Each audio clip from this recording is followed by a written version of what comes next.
An essential part of arts education is being exposed to the work and techniques of established artists, such as the current exhibition at the West Loop Gallery featuring Rona, Renewal. Well, this exhibition is a combination of my split in what I do artistically, with the focus on watercolor, as that's where I'm beginning to focus most of my interest in work and painting. This figures, which I have done since the very beginning when I fell in love with drawing from a model about 40 years ago.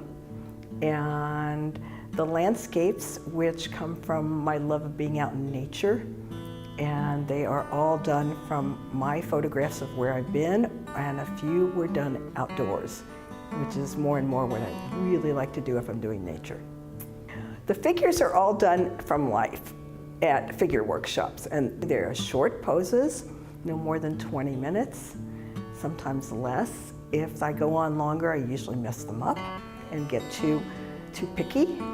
Those papers are done before I ever go to the workshop, and they're done with various watercolor techniques, sometimes just painting the paper, sometimes adding salt, alcohol drops, saran wrap for texture, and then going in and just deciding that that pose looks like it might work well on there. The landscapes are also all watercolor, though I have worked in acrylic and some pastel, not in a while.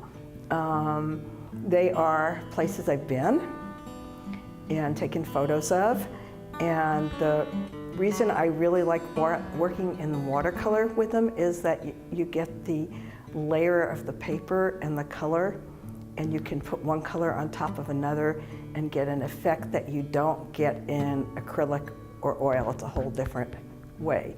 You're working light to dark usually, though occasionally I break that rule and work on the darks. I tend to work very pastel and then get darker. I never get really dark like some watercolors do. It's just not me. I'm also very loose. You're not going to find anything that's not impressionistic rather than detailed. Challenge with photos is not trying to make it look like just the photo, not being photorealistic, but going past that and getting some feeling out of it. I was not trained as an artist originally. I was trained as an elementary and special education teacher and started painting and drawing like 40 years ago. Alongside my teaching, I love teaching. I love being with kids and I love teaching, and that's how I know Rona, who is in charge of the art program here, because he was my boss at City Artworks, a nonprofit, and I still do that. And I would say that I get really passionate about that. I get really quiet when I'm painting. That's my calm time. I'm a very hyper person, but I get quiet and focused when I'm painting and drawing, or when I'm out in nature. For HCC Beat, this is Randall Williams.